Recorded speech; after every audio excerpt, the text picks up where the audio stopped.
So the Nintendo Direct just wrapped up. It was a bit more than 60 minutes, and Nintendo did have a lot to show here, which makes sense considering there were a lot of question marks going into the last few months of this year and then into 2026. So while they kind of smashed two Directs together, there were still some genuine surprises, some stuff that certainly caught me off guard that I was not expecting.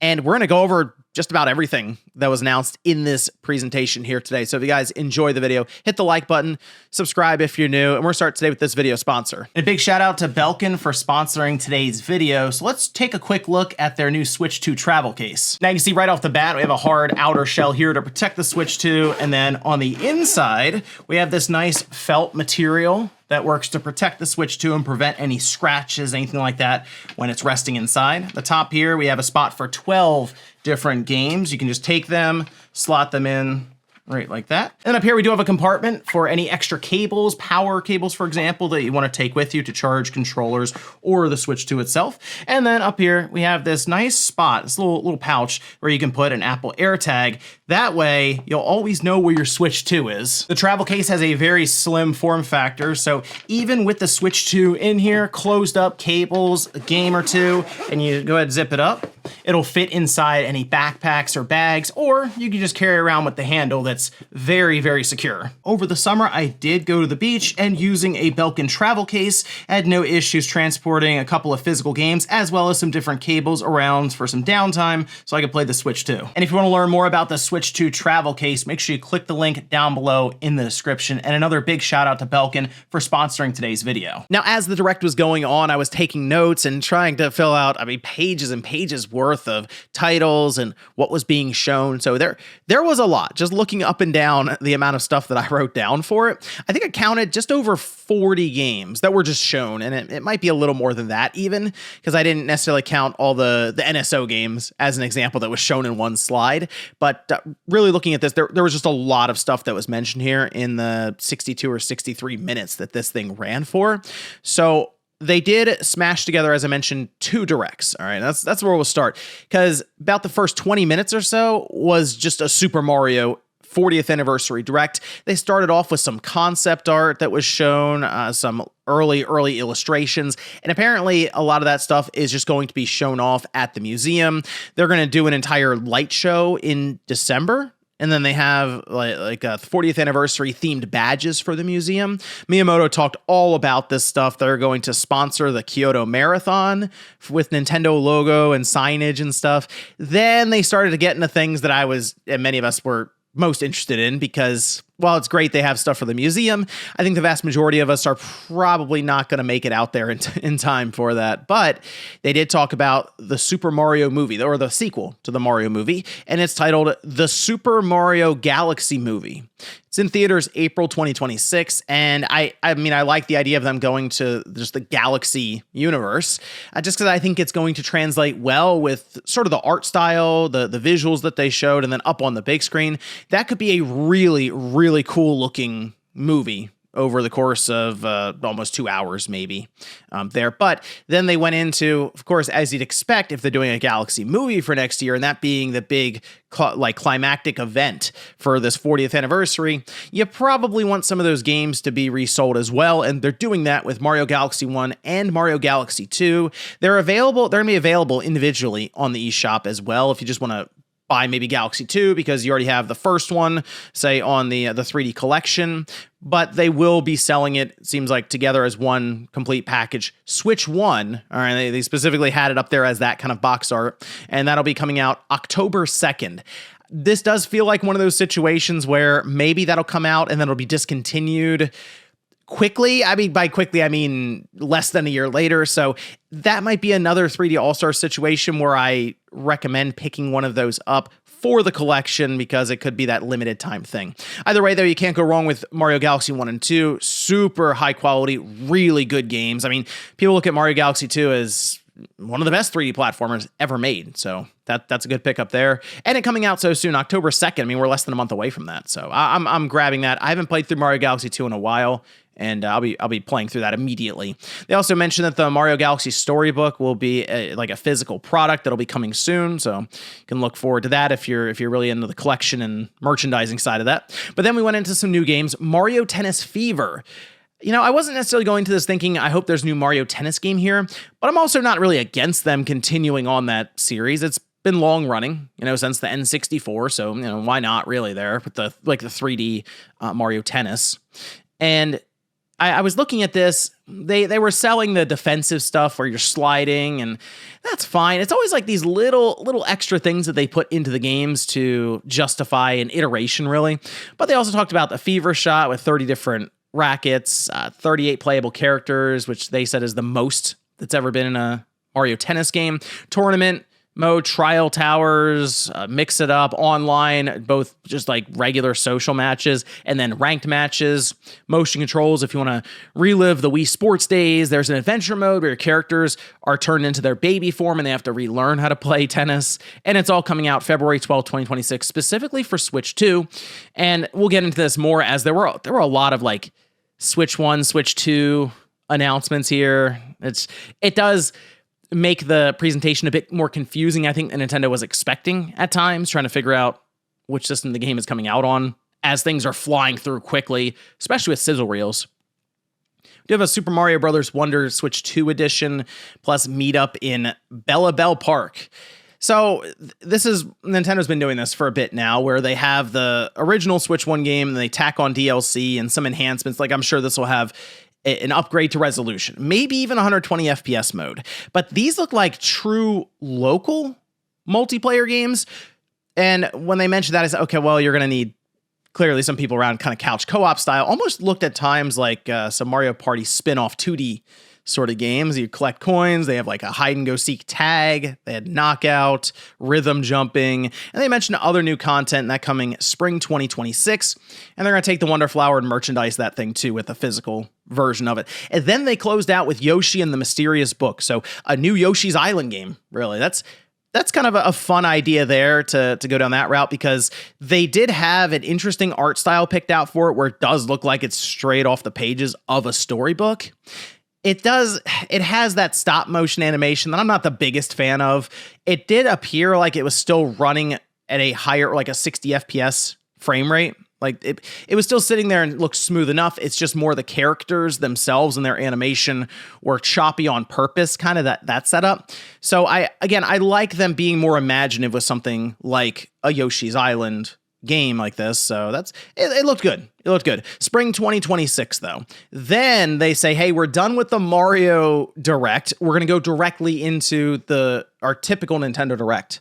And that's what I mean when I say they had two directs just kind of mushed together. They themselves did indicate that and point it out. All right. So the first 20 minutes was all Mario 40th anniversary. I think it was good. The only thing that I would have liked to have seen is something that just released now, because the anniversary is tomorrow, and sometimes they'll drop stuff at NSO, and you know what? They still technically could, like they could drop something in NSO tomorrow just randomly, but that's a fun thing you can do just to get people excited for that day. It's like, hey, here's something NSO related, like Super Mario Land or something like that. You know how they drop that in there.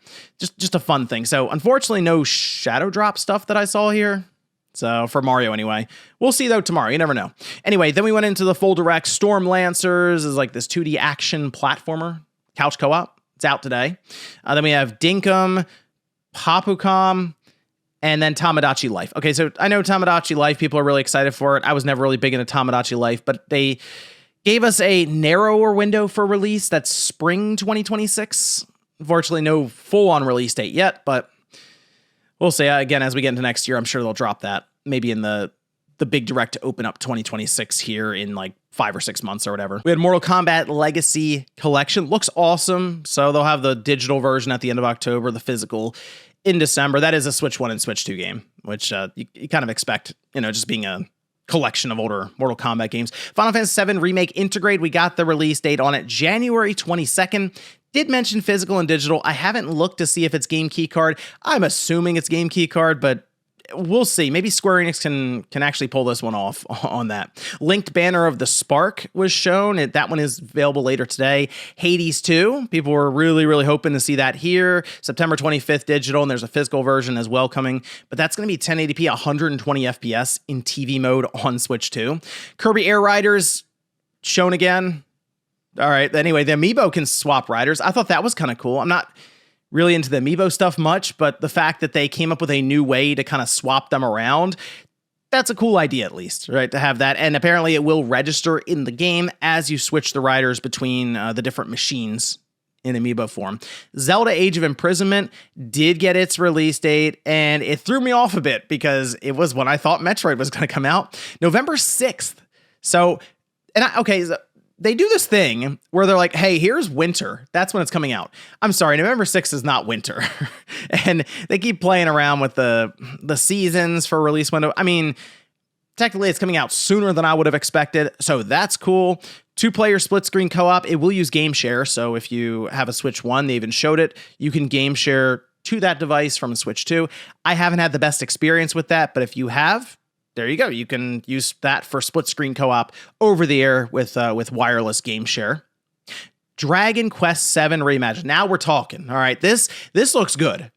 When I was seeing, I said that looks almost that it's that weird between remake and remaster territory. Now they did call it reimagined, which I think is the correct term for it. Although I don't know if they're reimagining it like they did with Final Fantasy VII Remake. I think people were just thinking this is going to be Dragon Quest VII, but just moved up to newer platforms and being able to take advantage of the stronger hardware. So far from what I've seen, that's what it looks like.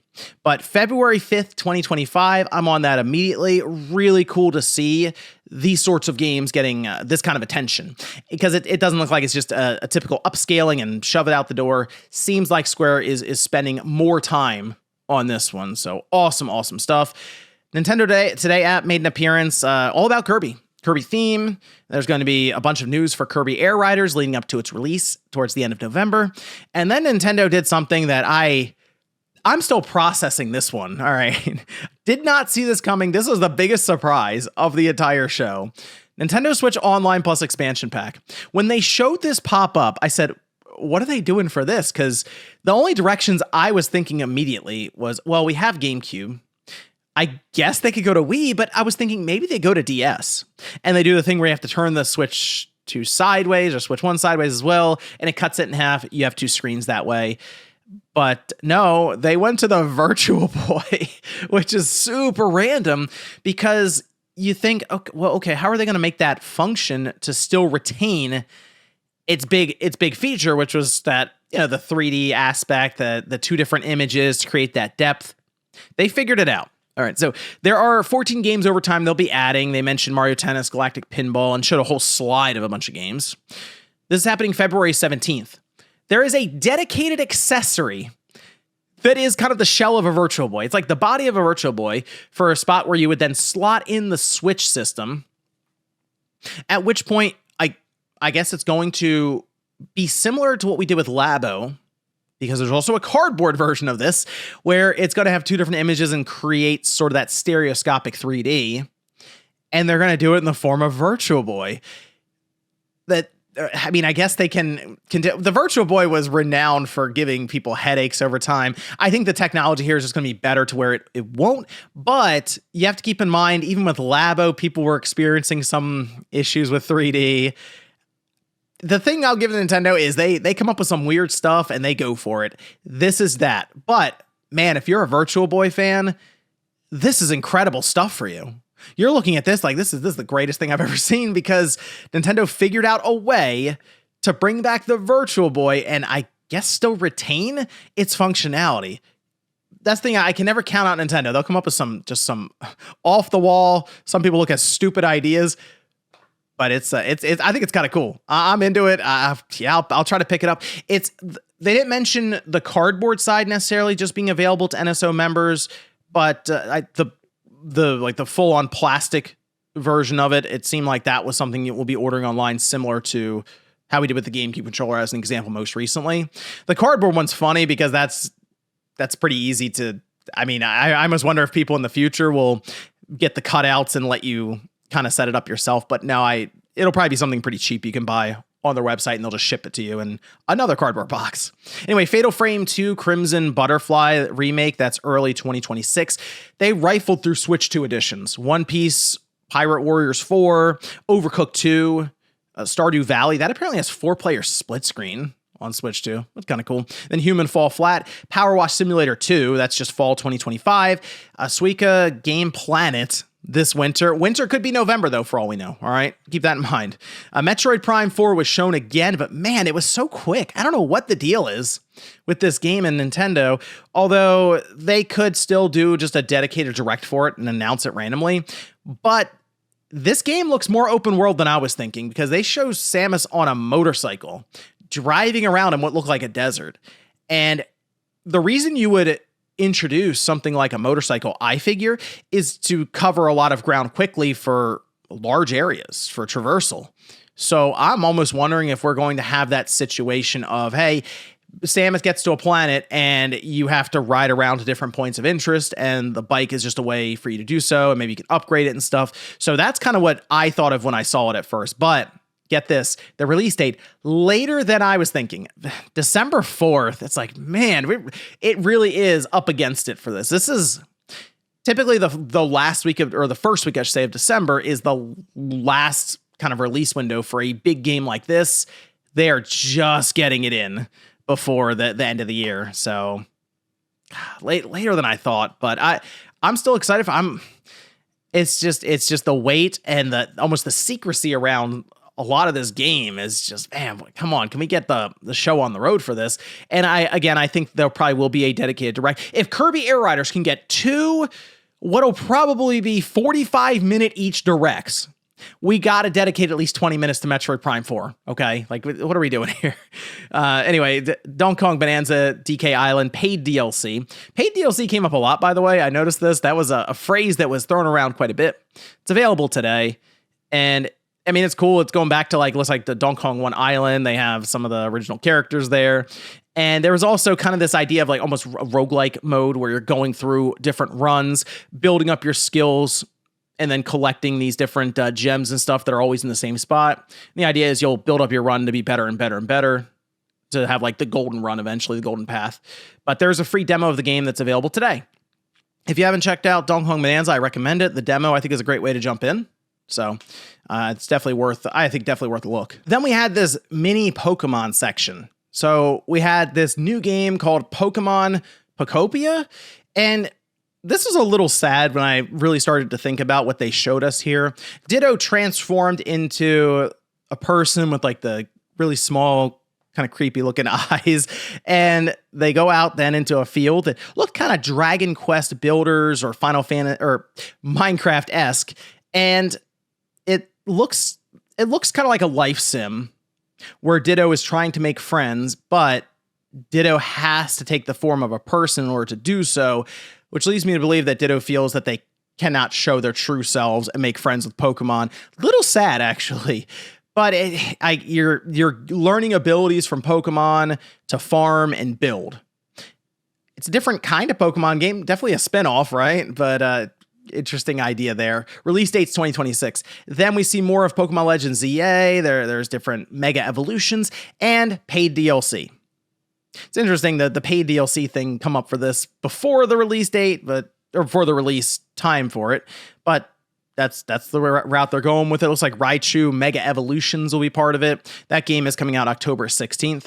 And then Danganronpa 2x2. I'm just not a Danganronpa person, but I'm sure fans of the series were really excited to see this. That's available 2026. Then Dynasty Warrior Origins with paid DLC. That's January 22nd, 2026. Monster Hunter Stories 3, Twisted Reflection, March 13th, 2026. Sizzle Reel. We had 2 Point Museum, Disgaea 7 Complete, FC 26, Dragon Quest 1 and 2 HD 2D Remake, Virtua Fighter 5 Revo World Stage, Lego Voyagers, Little Nightmares 3, and then Persona 3 Reload. All right, now we have Capcom showing up with another, I'd say, a bit of a surprise here. All right, so Resident Evil Requiem is coming to the Switch too, and it was cool to see. I have to experience this, myself to see what we're dealing with in terms of image quality and frame rate, because this is going to be, I think, another one of those ports where people are going to question its existence in general, which just happened with Star Wars Outlaws. That turned out pretty good. And I'm thinking this is going to be a good debut for the RE engine, because it is coming out the same day as the other versions of the game. Capcom is going to make this happen, and that's good for the Switch 2, because with the Switch 1, it was typical that you would get games from third parties, but later than the other systems. If Capcom gets this figured out and gets things on track with this, and we just start seeing Switch 2 logos consistently next to the other logos on the same day, that could be very big for Nintendo. So there you go. Resident Evil Requiem, February 27th, along with 2 other Resident Evil games, Biohazard and Village, February 27th. That is a lot of Resident Evil just throw on the system all at once, especially alongside of the brand new Requiem title. And it's not too surprising to necessarily see something like Village, mostly because I remember playing that on Macs, like the M1 chip for Mac, and it seemed like Capcom was very interested in trying to get these games onto more unique hardware, but also lower power chips. So I almost wonder if that development has helped them with some of these releases now on the Switch 2. But Village and Biohazard, February 27th. I expect Village to look pretty good on the Switch 2, especially again after what I saw with the M1, but also even just on the older systems, with something like the PlayStation 4 or the Xbox One. And then they closed out with Fire Emblem Fortune's Weave 2026. Cool closeout. It's, I mean, Fire Emblem's a good franchise, obviously. It's been one has been around for a long, long time. I was just thinking maybe something else for the closeout, but if you're a Fire Emblem fan, this was awesome, I'm sure. And that's 2026 for that. Overall, I'm looking back at this at this Direct, and I was trying to think, how would I judge this if it was 2 Directs and the Mario Direct happened tomorrow, and what we were left with was that the last 40 or so minutes. And I thought that was good. I'm looking at, though, the Mario one, and I think that's good too. So it's kind of like you put them together, 60 minutes. There were a lot of games announced. Like I said, there was over 42 different games. Something out of left field like a Virtual Boy was really cool. The Pokemon stuff was kind of strange, specifically that Ditto game. Metroid Prime 4 now has a bike, might be more open world than I was thinking. There is a lot to like about this Direct, and I'm kind of up there. I'm sort of in that B+ territory for this. I think if the closeout for me was something bigger or something that was more impactful, again, for me, this might have been an A presentation. And I'm trying to think what would have been more impactful. Well, if it was a 3D Mario, 3D Zelda, Monolith Soft, if they showed up with something that looked like, whoa, okay, Monolith Soft's not messing around right now with this. Even if it was something weird, like, oh, we're bringing back Star Fox or something like that, that might have hit a bit more. We've had a lot of Fire Emblem, I'll say, over the last several years now, so maybe that's part of it too. But if you're a Fire Emblem fan, that was probably the closeout to pick, and you're probably pretty happy with this. Man, even Dragon Quest VII Reimagined, I'm pretty excited for that. So I think all in all, this was a good all-around Direct, and it's up there for me. But let me know what you guys think about this down below. We just went over, just about everything that was in that Direct in about 25 minutes or so. So not too bad there. But again, give me your grade even down below in the comments. What did you like about it? What didn't you like? Is there a certain game specifically they're really looking forward to now that's been announced? And what do you make about this Virtual Boy NSO announcement? Are you picking up the Virtual Boy shell so you can drop your Switch 2 into it and experience maybe the headaches all over again? Thanks, guys, for watching, and I'll see you next time.